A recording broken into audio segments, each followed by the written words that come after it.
this whole week is most. I like to think that most people agree that when you're an artist and you go out, like you should have like some sort of like visual identity that is unique to you. But I Mhm. think Unless you're a musical god, then who gives a fuck? Yeah, right. you could dress like Steve Jobs. Exactly. It don't matter, you know. Like Unless you're Kanye, you feel me? Do whatever the yeah, fuck No, you but want. I think where this is kind of like I feel like when people are saying this shit, like I think artists should be more vibrant in their appearances. I feel like it's like I'm noticing that I feel like this is like a silent jab, from what I'm getting at, because I'm starting to see a certain particular crowd get mad at this type of narrative as like mhm, artists should be like popping like in their fashion and whatnot. I'm mhm, starting to see that like the dubstep and the rhythm mm, space really kind of combat this because and I get it because I've been to these dubstep shows, I've been to these rhythm shows. I know how these people are dressing and going back to like different genres, different subcultures. Like they all have like their sort of fashion, their sort of trends mhm. of what they wear. And I mean, look, I'm gonna admit, like I've gone to these dubstep and rhythm shows, and I've gone to certain house shows and techno shows, and yeah, bro, like bass music, it just seems like there's not really like people are there for the music, Yeah, and but that's a good thing. most importantly, That's a good thing. I And you think have to wear all black. right, Yeah, and I think like when it comes to specifically for bass bass music, shows, yeah, cause you know what I equate to like bass shows is like looks. underground Like scales. oh Okay. okay, I think about pashminas like stuff like that. You know what I mean? Like they dress a certain way, but I don't think people should be frowned upon for the way that they dress. You know, No, you no, can dress I however you don't think want. so. But I think where people are getting kind of like the wrong impression is that it does help. Like people are talking about like it doesn't help. I think it Yeah, does help, I and mean I think like It can help. it can help. It Yeah, can help for sure. yeah, but and even then, like if people love your music, it doesn't matter how you Exactly. dress. Yeah. If you could throw down a crazy set, it doesn't matter how you dress. It doesn't matter yeah, how yeah, you look. You know what I mean? But it's At because the end some of the people day, do like say you're not the best dressed or whatever the fuck case may be, right? But I'm pretty sure there's so many other ways that you're expressing your artistic vision. yeah, Whether it's not just the music, it's how hundred you percent. display your music, how you promote your music, because that's another way of expressing your artistic vision, bro. Like the way you promote things and the way you say things, the way your visuals come out, and then the way your music is.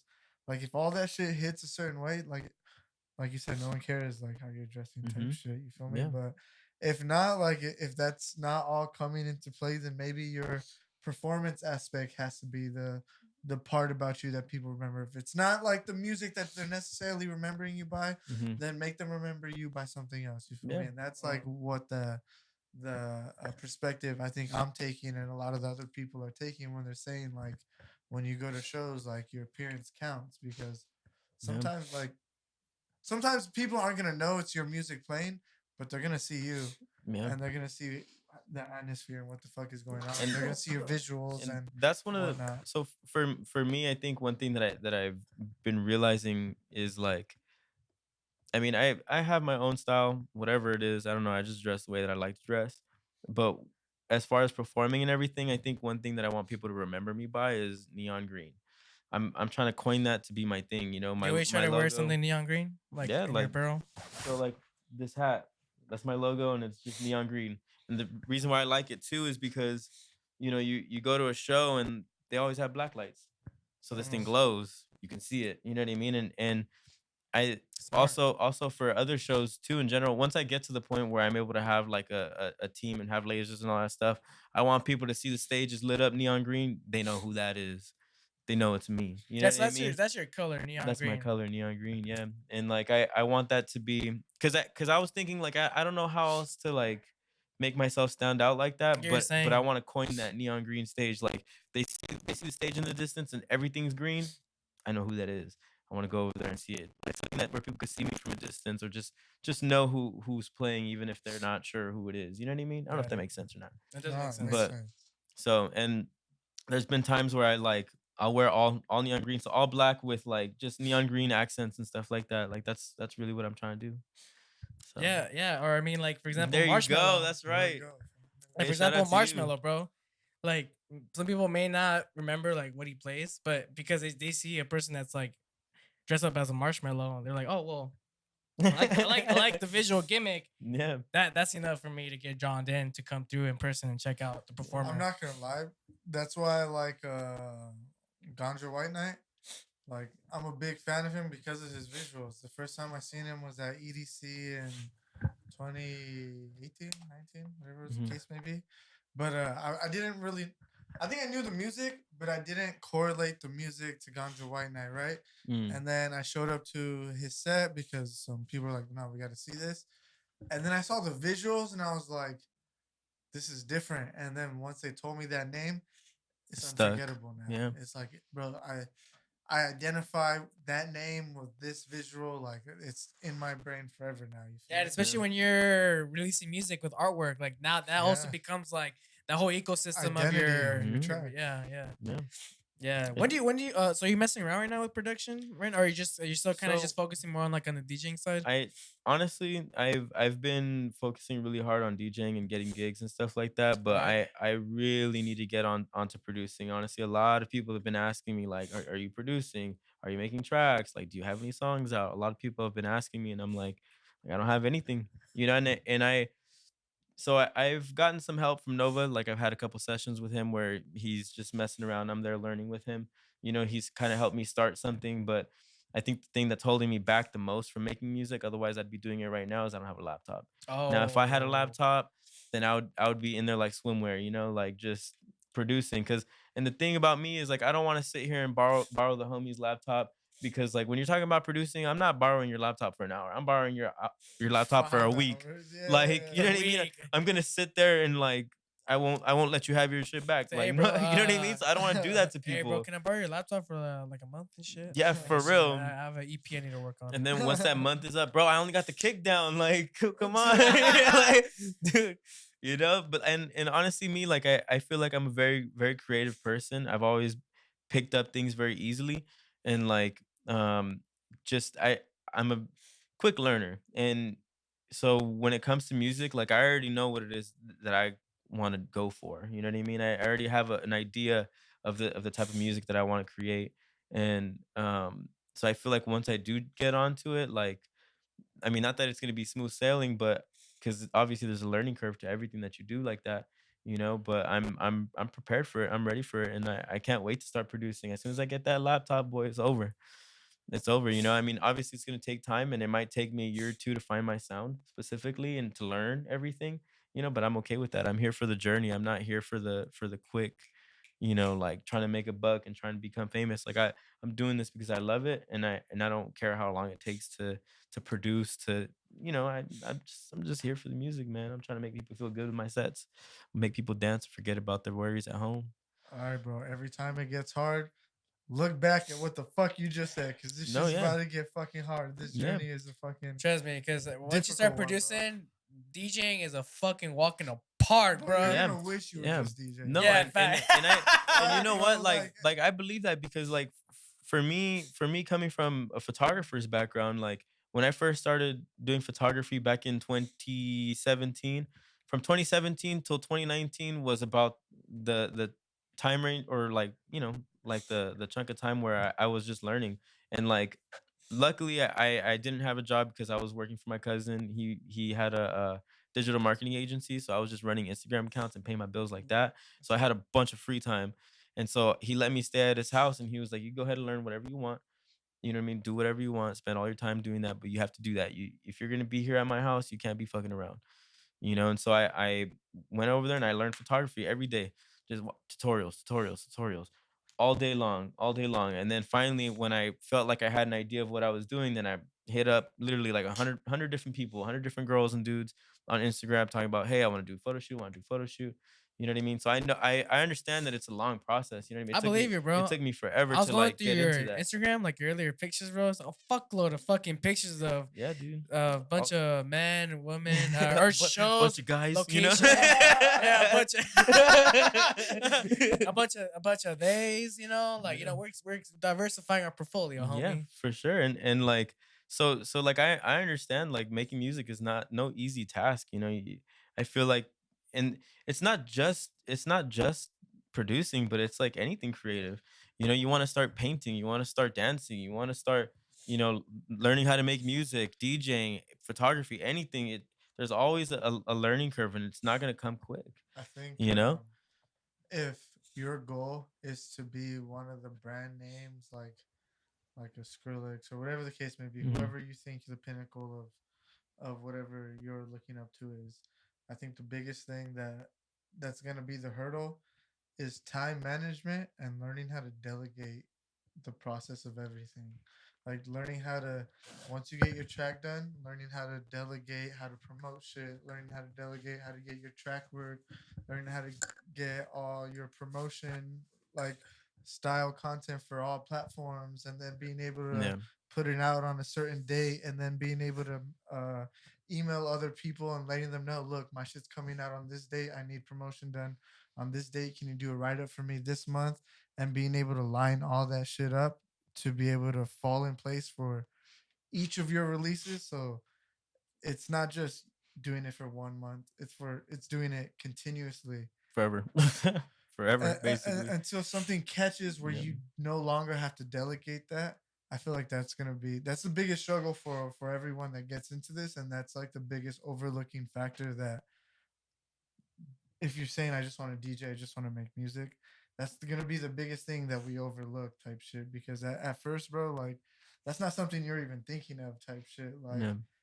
Like See, I need to be on a schedule and type shit. I think what a lot of people don't realize is like you want to get into producing, but what it's not just about making the music. Like you have to think about like how you gonna distribute it, how you gonna market it, Facts. where are you gonna play it? You got to play it Who's gonna somewhere. listen to it? Okay, well now you got to learn how to DJ, and then okay, well now you got to learn how to get yourself booked at gigs. Okay, well now you need to figure out contracts. Now you got to figure out your pay structure. Yep. How you gonna do that? Like it's like whenever you get into something that's creative like that, it's not just that one thing that you want to do. That's always the tip of the iceberg. Yep. You know what I mean? And then there's everything else that falls under it that you also have to learn. You have to You know, delegate because and you can't just stop and do one of those at a yeah, time. You have to do all of them at the exact same. hmm, Because say you only focus on one aspect, now you're falling behind on all the other aspects. You feel me? yeah, Unless exactly. you're putting in like work every day to one point of thing. See, unless you have the money to just pay somebody to do it for you, you make the Exactly. music here, promote it, do it, run my page. You know what I mean? Exactly. But a lot of us that are coming up from the underground don't have money like that.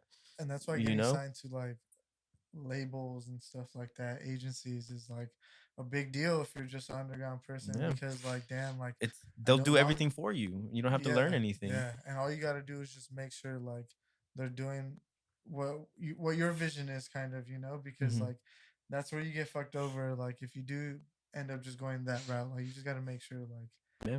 this is what they're gonna do is what Dude, I need them to do. it's scary because they'll own you, then you end up shout out Dom Dalla, but then you end up, I mean, not that anything's wrong with Dom Dalla, but then you end up like Dom Dalla where he has this song Rhyme Dust that he has not released yet. He's been teasing it for a long time, and his manager, whoever the hell, is not letting him release it yet. I guess they're trying to build up hype, but it's like once you sign up to a label or you become a part of something like that, like they own you.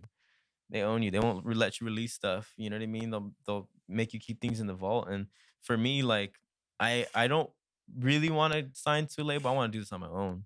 So I could release stuff whenever I want, do whatever I want, play whatever music I want, make whatever music I want. I want to, be self-sufficient like that. Not just by myself, but with my team.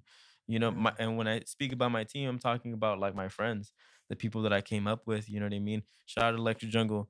Yeah, That shout that's out, that's my bro. crew right there. Shout out to them, and as well as all the other collectives around here, like shout out Low End, shout out Space Taco, shout out all these people that are putting on, like we all got to do this together. We don't need no label, man. We could do this. We can make it to those main stages. We can make it to EDC. We can make we can make that stuff happen. It's just a matter of time, trusting the process, and not giving up. It's gonna take a minute, but we could do it. You know what I mean? I think at the end of the day, you just gotta everyone has to realize it's not just making music, not just DJing. Like there's a whole back end to what you see out there type shit. Hmm. There's the whole back end to just posting videos on your Instagram type shit. It's like For sure.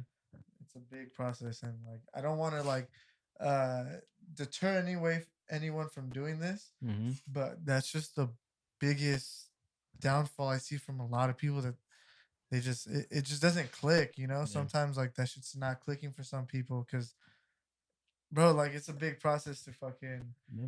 I think that's why a lot of people do end up giving up, or a lot of people do just stray away from it, or get afraid to dive so deep into it because they see that it's once they realize that there's a bigger picture and it's not just showing up to a show and playing, like they're like, oh wait a minute, oh, that's a lot of work. I don't have time for that. exactly. And they back up, and that's honestly one of the reasons why I decided to take time away from work, is to focus on this and to give more time and more dedication. I took away my safety net so that way I can just, give my heart into it and all of my energy into it. Don't get me wrong, I still slack here and there. You know what I mean? Like I could be posting more. I could be, making more content and doing more stuff like that. I could always be doing more. Everyone could always be doing more, but it's Facts. and shout out to you guys, by the way, for keeping this going for so long. Like you guys have been on it, and like you guys are constantly doing it, staying consistent, and that's what it's about, man. And like for me personally, like I just really want to, try and by taking that safety net away, try and push myself to give myself no other option. There is no plan B. My plan A is to make this work. My plan B is to make this work. Right. You know what I mean? My plan C is to make plan A work. Like it's Right. like I'm gonna make it happen. You know what I mean? Absolutely. You can't give up on that. Can't lose sight of it. And a lot of people do, and it sucks. And that's where the problem becomes people just not believing in themselves. People talk down on themselves. People start to say like, well, I can't do this, I'm not good enough, I'm this and that, it's a lot of work. But it's like, bro, like you can do it. Everyone can do it. Everyone's capable. Are you a type of a person that's like a problem solver? Do you like solving problems? 100%, man. I see this in a lot of people that are like driven and a lot of people that are very like goal oriented and stuff. They like solving problems. They see something and they don't get scared of it. They don't walk away from it. They're more the person that's like, "Oh, okay, like I Hmm. can't do this right now. No, I'm gonna figure it out then. Where we gonna 100%. come back to this. It might take me a little bit, but I'm gonna figure it out." Yeah. Like I feel like that's a mentality that you just have to be like have to be into to anything that you want to make it in entertainment, like Hmm. specifically and music. Like you just got to be okay with like not figuring it out, rethinking the process and coming back at it, like, Hmm. and just not quitting at it Yeah. because like you said, your plan A is to make to do DJing to make it. Your plan B is to make it. Your plan C is to make it. This is something Hmm. I say all the fucking time, bro. Keep going because maybe your fucking plan W was the better plan, Yeah. bro. You Yeah. feel me? Yeah. Maybe plan A, B, C, D, E, F, G, A, what you know, all the way until W. Like those weren't the plans. Yeah. Plan W was the fucking plan, bro. Yeah. And then after you finish the alphabet, bro, then you go to symbols. Like there's one, two, three. You feel me? And Like there's a lot of there's those. a lot of plans out here, man. Right. Like just keep making these plans and keep going because like every plan has a different audience. So say Yeah. you make like a Hey, hundred plan B plans, be right? working though. Yeah. Plan B. Oh, yeah. Shout I out mean, Plan let's B. not disregard some plans. Shit, Oh my but god. I get Plan what you're B saying. always works. No, and like I think it's so not only is it DJing, not only is it marketing, not only is it all those other things that we've been talking about, but it's also your mindset. It also has to do with where you're at. You know what I Staying mean? centered. Mentally, like it's a lot, man. People don't realize that, but Yeah. that's where you have to have people around you. Surround yourself with people who actually care about you, and just good people. Because if you surround yourself with people that are tearing you down and always, like it didn't sound good, or blah, blah, blah, like always just being negative. Because there's a difference between being negative and giving constructive criticism. You Facts. know what I mean? There's a big difference. And if you're around people that are always tearing you down and making you feel like you're not good enough, then those are not your friends. Those are not the people that you're gonna grow with. And that's probably why Plan A isn't really working. You know what I mean? You got to surround yourself with people that are like-minded and are going to push you forward, and vice versa, you push them forward. Because honestly, like the people around you, they have to be happy for you when you're taking dubs. Not sitting here like whatever. Like, you're winning. Oh, okay, whatever. I guess. Cool. Congratulations, bro. No, they have to really be excited for you. Facts. You know what I mean? And again, you have to reciprocate that same energy towards them, and that, because if you're always like that, like, bro, you're not gonna go nowhere. Like, you might move up a little bit, but people are gonna see the negative energy around you, or It's the, see your exactly. negative It's the energy, and energy, bro. people won't fuck with you, and again, like, it's just the tip of the iceberg, man. That's something There's you a have lot to. that goes into it. It's crazy because you say that, bro, and like it's apparent to see in a lot of people. Like Yeah. it's stupid apparent to see in a lot of people, but like I understand. Like sometimes I understand why people are very standoffish or very Yeah. like they're not happy. It's not that they're not.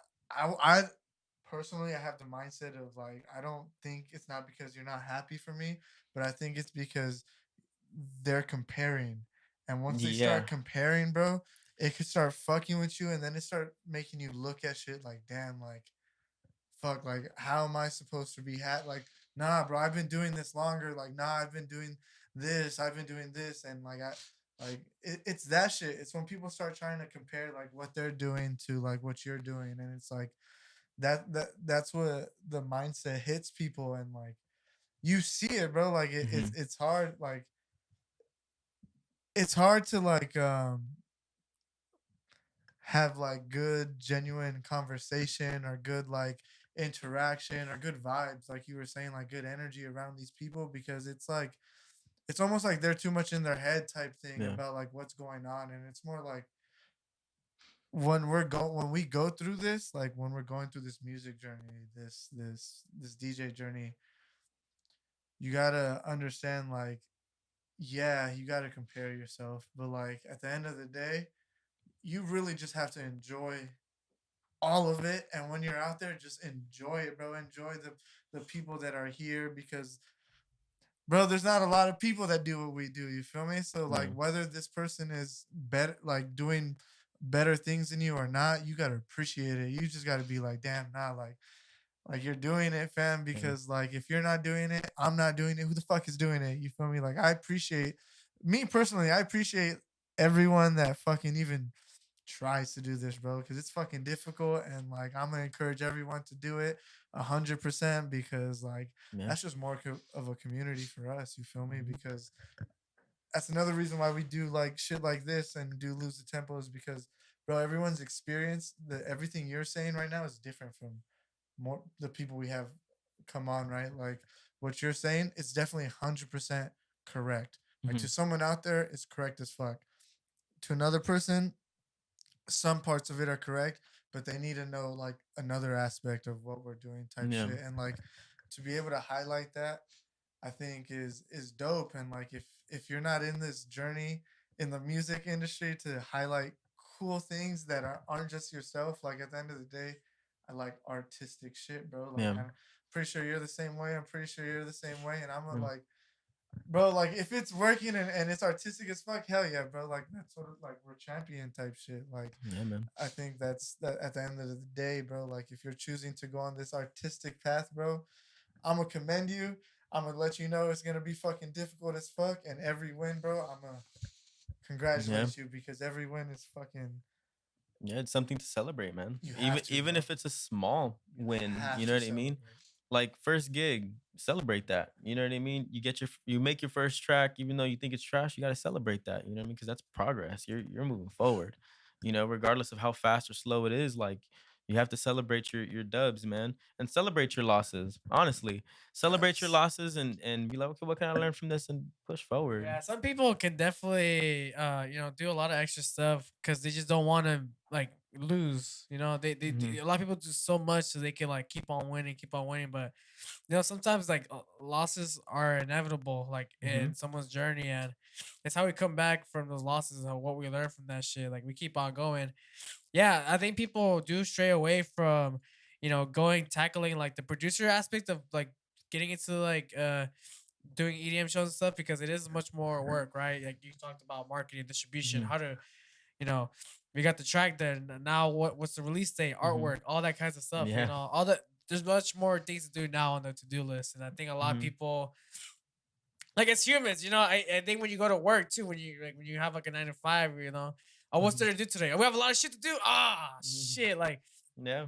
It, just trying to it chill. it's work, bro. It's work. Like, yeah, it's fun. You get to go out and party, hang out with your friends, but like, it's work. Yeah, Like, and that's why a business is operating the way it is because the work is being put in. Because, like, I think many people should like if the producer like anyone DJs that they have these like 9 to 5 jobs, like there's has to be a certain amount of work being done. Otherwise, the reputation of the business that you're working for is just not. It's not going to be mhm. maintained. Like you're going to be sinking the reputation of the business. So like See, you can. I think it's crazy to me like when people started try to create their own like business or like they try to like do more stuff for themselves, right? Especially mhm. when you transition from DJ now being an artist, now you're trying to like make music that's like coming out of you, like it really it sucks to see that it gets discouraging for some people because of how much work there is now, and now they're just like fuck it, I'm just gonna stay be a DJ because like trying to make my own music now it's just now I'm not liking this shit no more. Yeah, Like now it's just now I feel like I'm It's, wasting it's more of a time. headache than anything. yeah, Yeah, and like those times are gonna come where once you start making music, getting to learn shit, like there might be times where you might hit a wall creatively, and hmm like it's just not literally giving up, bro. Like that you really know, is shit. There's times where like my first year producing, I was like, what the fuck am I doing? Like, Bro, why am I putting myself? I still get that shit when I hop on the doll sometimes. I'll create some ass and I'll just be like, what the fuck am I doing? he Like, said, "I'll create some bro, like ass." I'm pretty sure every producer like goes there still. Like, you, sometimes I'll be in like the most creative moods, right? And like I'll get onto my fucking doll and I'll be like, all right, let's do this. I just can't do shit. And I'm just like, hmm damn, like what the fuck is up with me? Like it's like a mental thing, but I know like it's because I'm trying too hard sometimes. Like it's a fucking like you're not always gonna be able to do what you want to do when Yeah, you want to do it. yeah. You know, like that's just something you just have to get over. Like, and that is oh fucking K. You feel me? As long as you keep going at it, like you're gonna get shit done. You know, like I've never like how could I like say this? Like you can never lift up a rock and walk a couple steps and drop it like and be like I didn't do enough. Like hmm you still move the rock, you feel me? Like you can't leave, like there's no way you could leave and say bro I didn't do enough because tomorrow bro you're gonna lift the rock again, next hmm day you're gonna lift, and the next thing you know bro the rock is gonna be miles past where you started Yeah. from, you know. And like that's just we don't get that visual representation when we're producing and shit like that. We don't get it sometimes, you know, so it's hard. It's the same thing with working out. There It's you the same go. thing with working out. If you've never worked out in your life and you decide to go hit the gym, you're gonna go to the gym for a week and you're gonna be like, I don't see a difference. You know what I mean? But it's like it's about that consistency. And honestly, one quote that I really like, think is you know who Gary Vaynerchuk is? Gary V. You know who he is. Yeah. So Yeah, he says this thing where he's like, dude, just give 1% a day. That's all it is. You know what I mean? And you honestly ultimately have to decide what that 1% is. So it could be looking up what kind of a mixer to buy. That's your 1% for the day. Now at least you know what you need to buy. You know what I mean? Your next 1% could be just listening to Spotify playlists, finding music. You know what I mean? It's 1% a day, and you don't have to learn how to do marketing and DJing and this and that and all these different things all at the same time, all really quick. Like just give that 1% a day and do it over time. Like you can't jump into this world and expect to have everything like this. It's not gonna happen.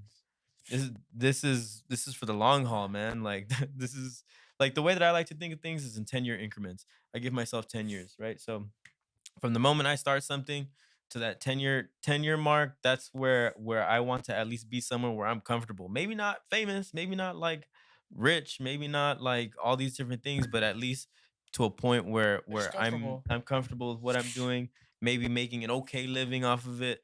That's enough time for me. You know what I mean? I'm doing it again for the love of the music, man. And um so there's a couple things that I want to talk about that I've been thinking about during all these conversations. One of them is the reason why I started DJing or going to these festivals was because it was an escape from reality. You leave everything at home and you go out to the dance floor and you're not even thinking about what's going on in life, and that's always stuck with me. Honestly, raves and festivals have really helped me. They made me a lot happier of a person. And so when it comes to DJing, I want to be able to provide the same experience that those DJs gave to me. So because honestly, this music is a healer, man. Like Fuck yeah. it can really like help people, and for that hour that I'm on that stage, I want to make people forget about everything that just happened in their life. I want to make them forget about, how much money they owe, their relationship with their parents, their financial, I want to make people forget about that for that hour that I'm on the decks. That's interesting the way you said it, because you came from the attendee perspective first. I kind of want to ask Carlos this, because we started DJing before we even had a crowd, right? Like that. Was that how it was before for you too? Like before you started going to events, like Yeah, you started DJing before you. Like DJ in front of a crowd. like you started Or I DJing mean, for yourself before like you even seen a DJ, like went out, seen a DJ, and like I experienced see what that. you're saying. uh, Cause, Because cause, cause this. So from my perspective, is I started off liking the music. I right. started going to festivals, Uh huh. and then I was on the dance floor, like, wow, this is amazing. Forget about that. And then that kind of led me to wanting to DJ. Whereas what he's saying is the way that you guys started is you guys just started DJing, then you started playing events rather than experiencing them before because getting into it. Yeah. the way I see it is, right, I didn't go to any type of event to make me like look at the DJ and be like, damn, I want to DJ.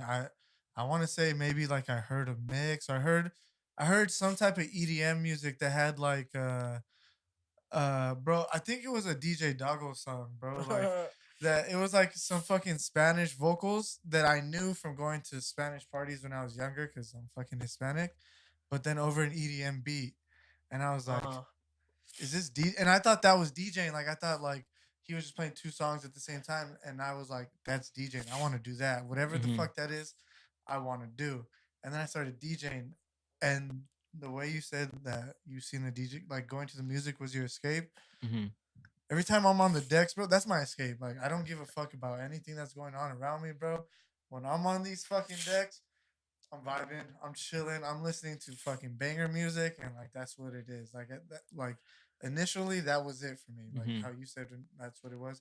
That's what DJing was for me. Like that was my fucking escape, bro. Like I had no other escape except coming on these decks and just Hmm. vibing out to music. Like I was that like the kind of similar thing for you, like because that's it. Like I don't know if you went to an event first and then was like I want to DJ, like because we were young. Nah, I was going to like my first actual like event that I went even before I was a DJ because I was shuffling before even I was a Mm. DJ. Got you. So I got into EDM. I got into EDM because of like a track, but I got into shuffling because of EDM.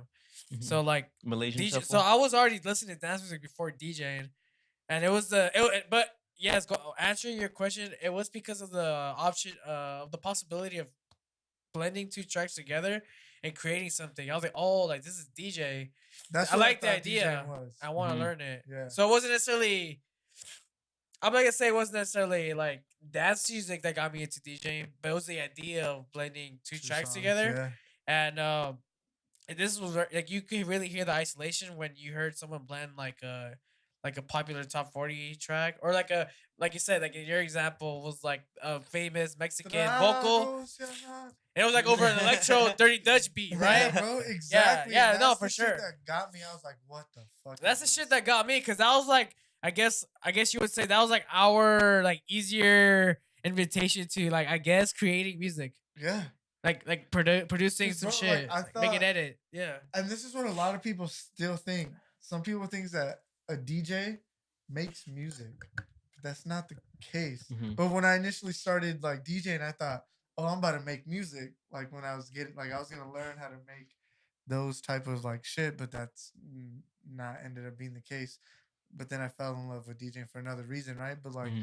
that was my initial thought of what DJs do, and that's what a lot of But no, fucking but initially like on these bigger circuits, like you did see a good balance right now, like people that are DJing, you start to see like obviously the artists have their own music or getting these slots. But I remember like when I was young, like when I was like teenager, like watching these rave trailers. I remember seeing these lineups, these DJs getting booked, and I would also be curious to see what their music would sound like. And I was very surprised. Oh, not surprised, but I was actually like it was astonishing to me how uh a lot of these DJs that were booked, like they were just DJs. Mhm. But I noticed that what a lot of these DJs had was they had bangers. Mhm.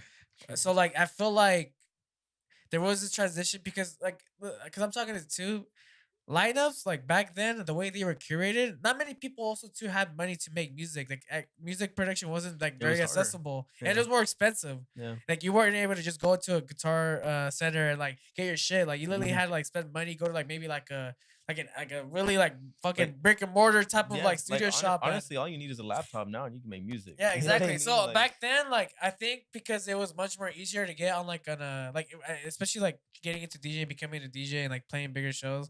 I think also too like that like being a DJ earlier in those years, I think helped out. Uh, mhm. wanting to like get into like music production too, because like once you get into DJing like around that time and realizing oh like yeah we're DJing, but we didn't think like we're not making the bangers. I We're felt, not making bro. the bangers. What is it called when like something fuck like fake syndrome or something like that? So like it's like Say that again. What? I don't know how it's called, but like some Imposter syndrome. imposter syndrome. Mm. Cause like bro, like everyone thought like when I was DJing I was making the music, but like I felt like nah, I'm just like they would come up to me and be like, "Oh, I like your mix of this song." And I'm like, "This isn't my song." Like, Mhm. like it was hard for me to get over the fact that like I wasn't like actually making the music. For a minute, I was like, "And like, what am I doing?" Like, I don't know. It was just like, am I not doing what I sought out to do? Like, it just fucked with me a little bit at first. Imposter No, I syndrome. think the idea of mixing, just like fuck the idea of mixing, what got me really interested. Cause like even before like me getting interested to DJing, I the one of the shows I was able to go when I was a teenager, and this shit was popping, bro. Back in the day, not this doesn't happen no more. But it was at the Fox Theater Pomona Club Matinee. It was Mhm. like you say you were in San Bernardino, San Bernardino. cause you said you went to LA and then went back to San Bernardino. Yeah, so Where I grew up in San Bernardino you since heard I of was Gotham? 3. I was just about to say Gotham. Word. So this is I like to say it was like big of a Gotham like that because Gotham was touring at a certain point. Was it really? Yeah, dude, What? I did not they know were like that. going to San Diego to Fullerton. 'Cause it was getting that packed in San Bernardino, bro. Like they had to like now people were coming from different area codes, Mhm. bro, to San Bernardino. Like I was a little Damn. 13, 14-year-old teenager, like putting this shit together, like bro, like I'm feeling like I felt the energy, like all these area codes were going to the fucking Dino, bro. Like Mhm. I would hear about it. I mean, I was on MySpace and like like MySpace, like you kind of follow fucking people you think you could become friends with, and people will tell you like, oh yeah, like I'm from LA or I'm from this place, nowhere near your area, and I've always been here in Mobile, so Mhm. it's like damn, like yeah, Gotham City was touring, but when I was younger, yeah, Club Matinee, dude, that was like my introduction to dance music. Cause my cousins were always like, yeah, dude, you need to come check out like electro and Dirty Dutch and shit. And Mhm. that got me more into like shuffling. And then as I listened to, and then like because I was listening to electro and like Dirty Dutch and techno, like Mhm. the global DJ San Francisco type shit. If you're going, yeah, that You shit. said Um, it was in that transition of me like getting into dance music and shuffling. I was like, damn, like I wonder how many people are like expressing themselves too, like in dance music. And then I Mhm. started seeing DJs when they're making their mixes. I noticed a lot of DJs were making like EDM mixes. So then and then I think later down the road I went to a party. I saw like one of my cousin's friends DJing on a laptop on a virtual DJ. And I was like, I remember he did some shit. And I was like, hey, how you do that? He's like, what? I was like, how the fuck you play the other song without stopping the other song? Like, you blended that shit. How you did that shit? He's like, look, bro, I just fucking. He just like, he had his fucking mouth. Like, look, bro, I just fucking grabbed the fader and I just slid it over. I was like, do that shit again. And like, Like he crossfaded it again. And I was yes, like, just like dude, like, what this DJ? And I was like, he's like, yeah, this shit's free too. It's virtual DJ. Like, you get it for free. And after that, bro, like I was just stuck. like I think at that party too they were playing like EDM too, so it kind of just all clicked to me like really like going That's on pretty to cool. DJing. And yeah, I think I was under like the little impression too, like, oh yeah, I just got a DJ if I want to like, especially if I want to like play bigger shows. I think I'm just good enough like DJing, but it's not until you're like a really good ass DJ that you don't really need music production to play like those bigger shows. Because if you're just like just another See, DJ and you want to get on those bigger circuits, if you don't have like crazy ass like fancy marketing behind like yourself, then those slots are gonna be occupied by people that are making the bangers, So so to so speak. this is a question that I have. This is something that I've been thinking about also, because how you're saying like once you're a really good DJ, like you get booked for those events and stuff like that. But like what is it that they're looking for What? to play at Beyond, right? To get put onto main stage? Because honestly, like a brand. it seems like they want music, They want a but like, brand. do they care about music if you bring people? You know what I mean? No. Like, because from what I've heard from for Insomniac or whatever, I don't know if this is true or not, but like you have to have music. You have to have music out That's what in they're in gonna say. in order to No. do that. To be happy with so they could be on good terms with culture, like producer and like whatever that stigma is of like you need to book like fucking people that make music all the time. Mhm. That's what they're trying to like. They're trying to just like calm that temper of like that stigma of like every time you make a lineup, you need to book people that actually make music, not just like DJs all the time. They had Mhm. Trentino on there. They've had fucking Craze, Craze. but he makes They some music, but not but he's still more of before. a DJ though. They're DJ, and then same thing with fucking A Track. He's more of a DJ too. Like Blend, they were having Blend for a while, and he wasn't making shit, just mixes. that's what I'm saying. But he So had a like, brand and all that. Like I think See, they're so looking it's just for a more. brand. Yeah, they're looking for a brand, bro. And like, bro, like I think that's the thing. Building a brand is fucking hard. That shows dedication, like Yeah. to your craft type shit. So I think that's what they're looking for at the end of the day. People who are dedicated and build a following for themselves. yeah, because I think when you're just a DJ, the only way you're able to market yourself is either in person doing a show or a mix. Yeah. And 100%. and then like and then there's other elements right that go into play. But I think those are the main factors. Like if you're just a DJ and trying to get into the market, those like your only like two really big like how would I say this? Those are your own at least from what I could think about so far, like your the in-person experience of the DJ and like what were you able to showcase online as like a performer. Mhm. And a lot of times they're gonna be mixes. Mhm. So like as a DJ, it really just depending on like how your in-person shows are going and the word of mouth of people saying, hey, you need to go to Supreme show. Mhm. And then the music really helps out when you're trying to reach a global market because when I people are see what you're when saying. people are not able to come and see you in person, when you're a DJ, that's like your only way of selling yourself. A lot of Mhm. times, it's like when people come and see you in person, and with the music, people are. That's another way for people to come check you out in person because they heard your music now. Yeah. Maybe they're more attached to you to your music than they are to your mixing, Mhm. but it's because of their music or maybe some other shit. Maybe you're like of a YouTube personality, like Mhm. right? You're making more YouTube like humor, like pranks. Mhm. But you happen to DJ, right? Mhm. But you have that following because of the YouTube and It's like like Pauly D. yeah, exactly. Like Jersey Shore, but he's a DJ. exactly. So Paris Hilton.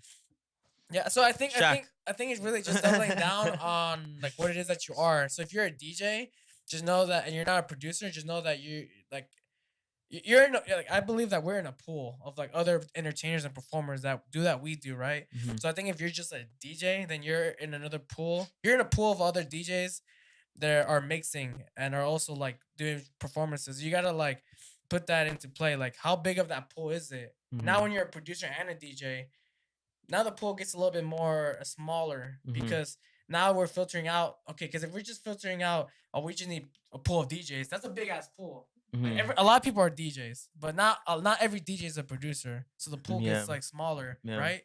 So like when it comes to I think when like because a lot of these slots get taken up.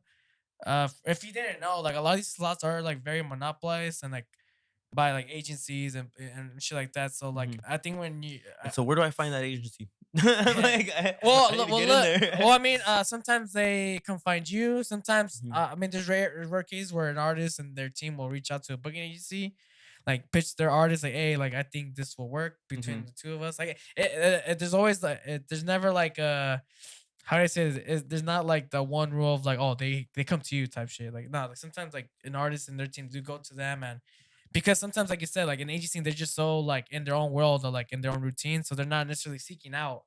It's not until someone comes up to them like, "Hey, dude, like, check out what we got going on over here." It's like, Mhm. "Oh, okay, right. I'm being like on some shit. Like, I've been paying attention. Like, thank you for bringing this up to my attention." So I think when you're music producer and a DJ, an artist, you should you have much more avenues to express yourself as an artist for people to connect to you. Mhm. So when you're a DJ, like the only way people can connect to you as a DJ is if they're showing up to see you mix as a DJ at a show, or they're seeing your digital assets, whether that's a mix or a visual mix that you make on YouTube. But when you're a producer, there's not only just the in-person show experience that they're seeing when they come see you mix. Yeah, they can. They Yeah, can they they can can hear now you. after they come see you play a show, it's like, oh damn, like I want to hear more Supreme, but I can't get any more Supreme until he plays. Oh wait, no wait, I could get some Supreme right now. I can go on his Mhm. Spotify And listen to his and I can music. listen to his music. Okay, that the music is reinforcing. Yeah, It's a great reinforcement of the brand. And it's for really sure. and I think it's really just that. I think with Insomniac, these bigger festivals, they're not necessarily they're gonna tell you the music is important. I think it is. But I think their main key is People. I'll put it like this, bro. I'm gonna just keep it simple. Insomniac is not gonna book producers that make their own music but don't bring people. Yeah. So I'm gonna it's just put it a like numbers that. game. So they're Numbers game. finding a balance. The Insomniac and like these bigger festivals, from what I'm seeing, they're finding a balance of being able to provide opportunities to those that they believe they should like deserve those headlining slots, right? With the following and all that. Then you got like your B, C, D tier like artists taking those like B, D tier slots. And I've noticed like an increase of people knowing like who I am as Husky when I started like making music, especially just outside of my area. Because when Mhm. out, I think when I speak with DJs in general, like top 40 open format, I think when you're just a DJ, I think you're really just limited to like making your brand known. If you're not like spending ad money like on your shit, I think you're just really just making yourself known within your proximity, wherever you're playing and whatnot, or wherever like your network is on social media. So the music like, because you could just upload it and people can just come across it. And I think too marketing too, bro. Like, because like it goes back to like you could be a DJ and like be stuck in your proximity, but if you know how to market yourself, like you put ad money, like if your mixes are that good and your in person like experience is that good, like make a video of your show, like market that shit. If you're not there yet as like a music artist, like market what it is that you're really good at the moment, like in your particular journey. Mhm. For example, like I'll give you myself an example. Like for like, if you look at my stuff, like you probably see more music than more mixes. Mhm. And for some people, you might see more mixes and more music. Right. They're music artists, they're artists, but you might see more mixes and more other shit than more music. So there's just things that artists they know what they got. Mhm. They know that they're probably best in that, and they know what their bread and butter is. Yeah, for sure. They know what their bread and butter is, and every year, every month as DJs, as artists, we polish our bread and butter, and we sometimes figure out like, oh, okay, there's other stuff that we could definitely get into that will help us out more. That'll get us closer to people seeing our bread and butter. So Mhm. all that shit plays a big part. I think making music, really reinforces the name as a DJ. So any DJs that are really trying to make their lives a little less harder, but also harder because you're gonna start making music. Yeah, a little bit of Um, both. yeah, because I think DJing can if you're not like the sick ass DJing with these crazy transitions like James Hype. Uh, like for example, I think James Hype does have some tracks of himself, right? Yeah, he does. He Right. has some fire stuff. Right. I've But played for some of his example, stuff. like I've seen James Hype's videos and the way he DJs. Someone like him, I can see him marketing the fuck of out of like his DJing skills, and I can see him like having a falling off of that. Like it's just really like doubling down on what you're strong at that Yeah. moment, marketing that, and then everything else that you want to do and improve and like learn will all come later. And then another new market of listeners and like fans that you'll be attracting because of new ventures within your brand will Mhm. like all come like full For sure. circle. Yeah, I feel like it for takes time for sure though. definitely, Years. definitely. I feel like for me as of recently, like I felt a change, man. Like I've this entire time that I've been DJing from the beginning, like it's been a really fun journey and I've enjoyed it and like I've taken all the opening slots. Like I don't care. You put me at any time, like I will play. You know what I mean? Like it doesn't bother me. And like it wasn't until like recently I started getting the headlining spots and the closing times, and like I've really started to notice like just again just like a shift in everything. Like I've really started to like feel myself catapult forward, and like a lot of new eyes are pointed on me, and I think it's just like word of mouth and people having a lot of good things to say about my sets, and like maybe me. I don't know what people are saying. I don't know what's going on with that, but like a lot of people have been paying a lot of attention to me, and I appreciate that. You know what I mean? And like for example, the whole Avalon show, like that even happening was nuts. You know what I mean? Like that like blew my mind. Shout out Lavinge. Like he put me on for that. He hit me up to play for a show. I've been DJing like my first show, he played that same show. But he's been doing it for God knows how much longer than me. And so he's seen me play, and then he invited me over to Jupiter Thursdays to go throw down. I brought a bunch of people, um, like a shit ton of people, and then he saw that, he saw my performance, he really liked that, and it's that in person thing, showing face, going out there and showing appreciation for all the different people that are putting on for these shows, and like because of that, like he put me onto that bigger stage, and like now all those people were able to see that performance, and now it's like going even further, and it's like once you get that ball rolling, man, like it's crazy. It's crazy how you feel everything like slowly changing, and it's exciting, but it's also scary. You know what I mean? Because it's like you don't know, you don't know like where you're gonna go from that. And I think that's why, going back to what I had said earlier about like me having that fear in my head of like, am I going to be able to live up to people's expectations, because people were saying all this positive stuff about me, but like am I going to pull up to a show and suck, and then everybody's like, ah, you lied to me. Like he was trash, you know what I mean? So it's a little scary. Also, that's the other thing that I wanted to talk about. Sorry, I'm a little bit everywhere right now, but the first time I played for Lowen, um I believe Psychedelics is on that same lineup, and Psychedelics? Psychedelics is Yeah, on yeah. that same lineup. And when I played, that was a I want you guys to know that that was a massive learning experience for me. Oh, And wasn't? and the Oh, you the know what? I think I reason remember you telling me like it was. Yeah, go ahead. so the reason for it is because like I think in the very beginning of the set, um, the DJ that had went on before me, um, they they had quantize turned off, and I like to loop, Oh, and I like to use loops or whatever. And when quantize is turned off and you try and loop, it's not going to be matched up and perfect. So even if you right. have your songs, they look beat Like you have to matched, be they're very gonna exact they're on that gonna shit. yeah they're gonna come off. So I didn't understand what was happening, and it freaked me out. And like was messing up, and I just got through my transition. I was like, damn, like, and from that point on, it ruined the rest of my set for me. Like I was not confident. I was like, damn it, like I suck, like I'm messing up, like in that set for me, I was just completely unhappy with it.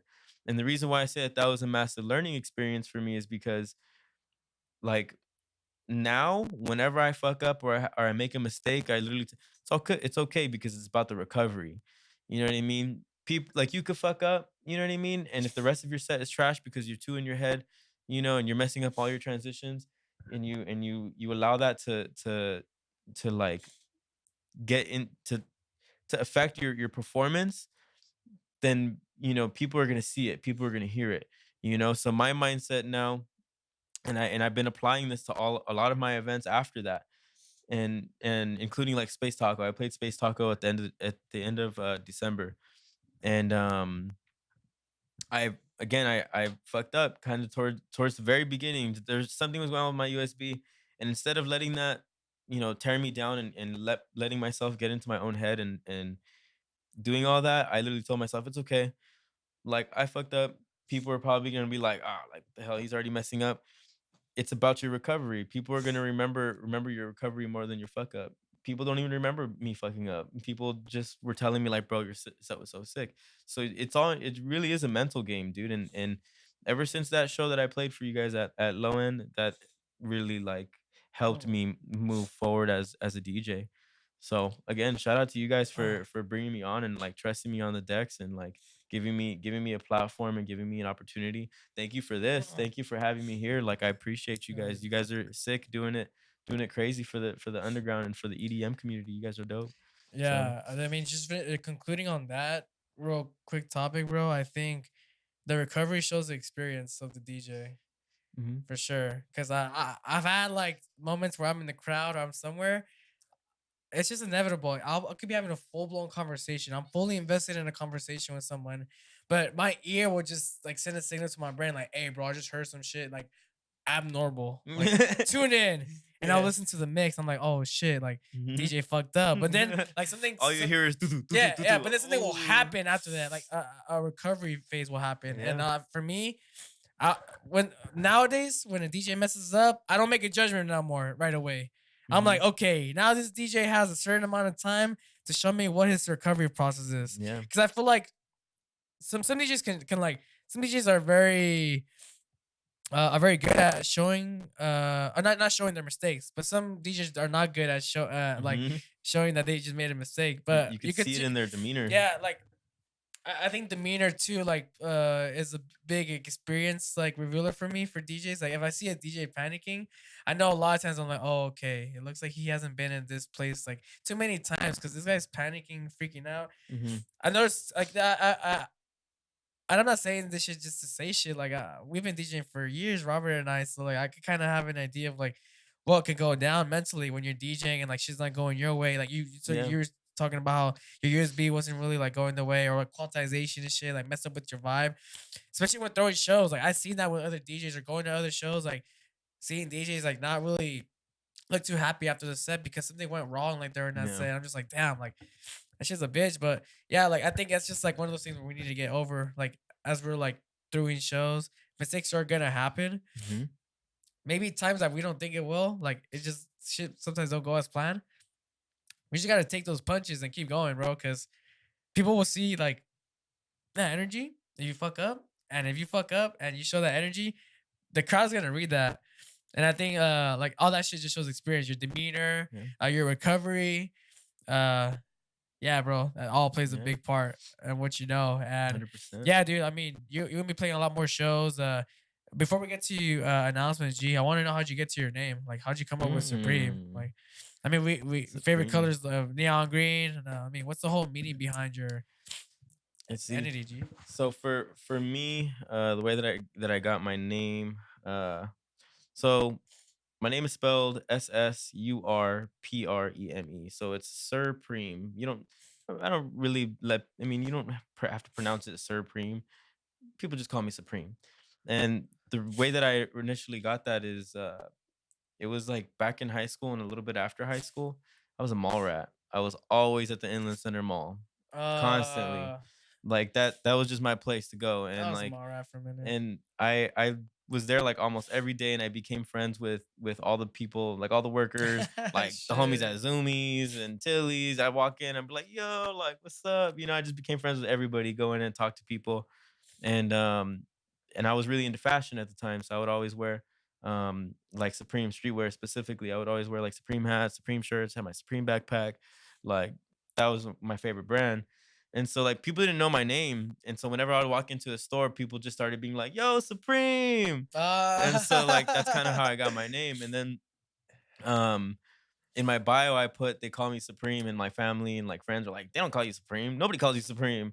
And I'm like, everybody at the mall calls me Supreme. Yeah, you know, And we might have came across the same person because in elementary I had some dude in class was like, "Hey, Echo Unlimited." So I was like, "Oh shit." So it might be the same person, bro. I was maybe. working Echo Unlimited, and he was like, I'm dead. "Hey, I don't know your name, Is but your Echo name's Unlimited, Echo bro." Unlimited now? But Oh yeah, yeah. and then the way that I came up with the spelling is, again, I was just really into fashion, and it started off as just an Instagram handle. And my two favorite brands was Supreme and another brand, SSUR. And so they made like Mm. super sick clothes. And so I just combined SSUR and Supreme, and I came up with Surpreme. And that's my name. That's how I got it. And the neon green, honestly, like I don't even know. I don't even know how that came about, because neon green, like I never really liked green, to be honest. I was always more of like a blue, black, white type of person. Those are my favorite colors. Mm. But then I ended up getting into green for some reason. I just really liked the way that it looked. I liked the way it popped. I wanted something that would glow in the dark. You know what I mean? Like I just liked it. And it honestly, like now, that wasn't my this wasn't my intention, but now it's a tribute to my dad because my dad's favorite color was green. So like whenever I'm rocking this stuff, I'm like it helps me think about my pops whenever I'm like doing this. So it's like shout out to my dad, man. Rest in peace. Yeah, But man. Shout out. you know, that's my brand. That's how I came to be. Supreme. Was that your first? Was that your first one? Like off the bat? Like you didn't go through any Yeah. rebrands before that? You just No, stuck with it? honestly, Yeah. so it was just Supreme, and then like I wasn't DJing or anything like that. It was just like photography and like myself, you know what I mean? Mm. And I went through like a little Damn, damn, Tumblr damn. phase. So Supreme brand went from kind of like this fashionable like personality, and then photography, Photography, and then it evolved and into now it's DJing, DJing, yeah. and then yeah, man. Like And I was gonna give myself a different name, honestly. Like I was gonna like rebrand for DJing, like, oh, I should come up with another cool name. And then I just never did oh, it. And I was just trying to come up with like a logo or whatever one day. And then that's when I designed my logo. And I fucking loved it. I was like, bro, this thing looks sick. Like I like the style, like it's very me. And then I was like, well, I can't change it now. I have a logo. So I kept Supreme. let me ask you this, bro, because I'm starting to see this pattern right now with some people that are friends of mine too that are DJs. Do you think learning photography helps out a lot? Like being a DJ, having social media, because you take sick pictures, and I'm starting to see like a lot of people too now that are DJs. I'm starting to see them experiment more with a camera. Like, do you believe like that's something that It's helped me a lot. creatives should definitely like It have on their disposal? it's helped me a lot. Honestly, like I think for me, the reason why photography has been such a massive help is like if I'm not DJing the show, I'm shooting the show. You know what I mean? So I still have a reason to be there, and it's another source of income. So it's like on top of getting paid to DJ, but I'm also get like, dude, okay, so coming up on I guess I'll say it, whatever. Anyway, Announcements, homie. Let's go. coming up on the 27th, I'm going to be playing at Lick and Dip. And Hey. um I'm actually gonna be shooting someone else. I shoot for Cat and Miami. I don't know if you guys know who they are, but Cat and Miami, they're like my main client, I guess you could say. Okay. And I'm their personal photographer, and they've played for like Escape. They just played Academy. So everywhere they go, like I shoot for them. Mm. And so they're playing at Lick and Dip, and they just came to my show at the Avalon, and they were after that show. That was their first time seeing me like perform.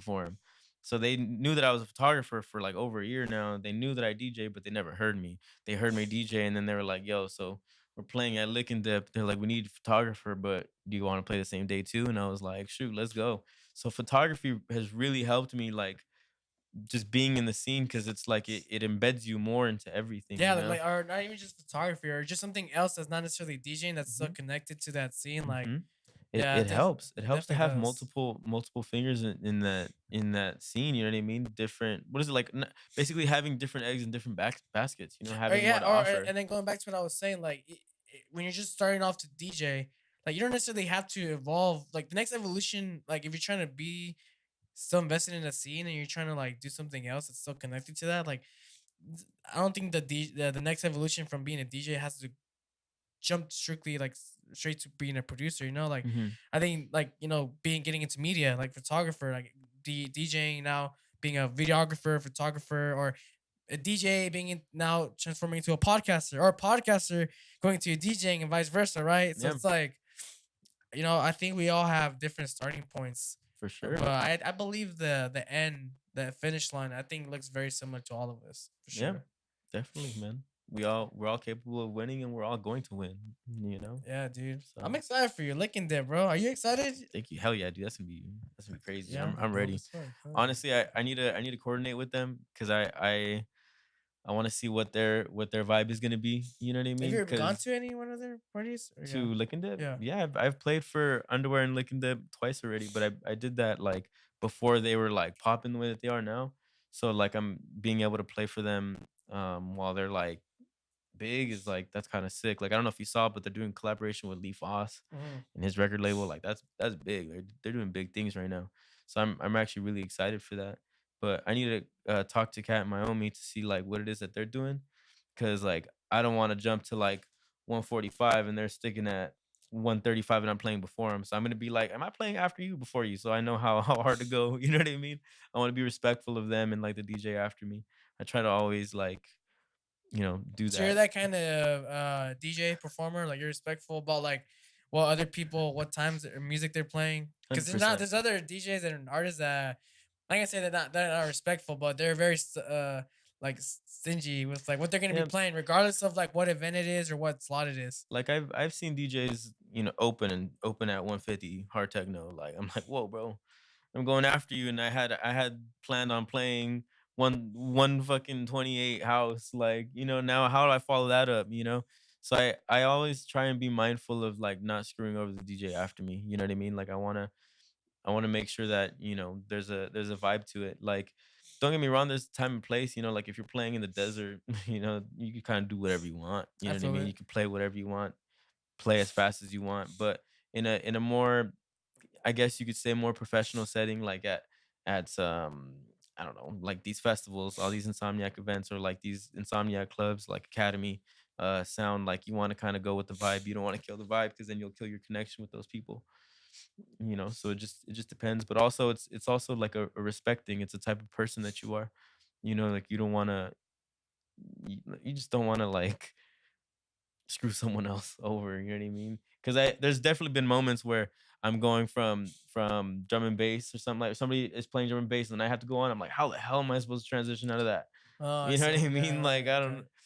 don't, but Well, a lot of times I feel like not much blame goes towards the promoter, the people that curate that shit too. I that's feel like a lot true. of times these promoters, they know what they're getting, they know what they're putting in these time slots, and they're just hoping that the DJs that get put in those time slots, they're able to adapt to whatever's playing beforehand. Yeah, I don't think that's necessarily more of like a problem between each DJ. I think a DJ should definitely read the room and do what they should do with definitely, that.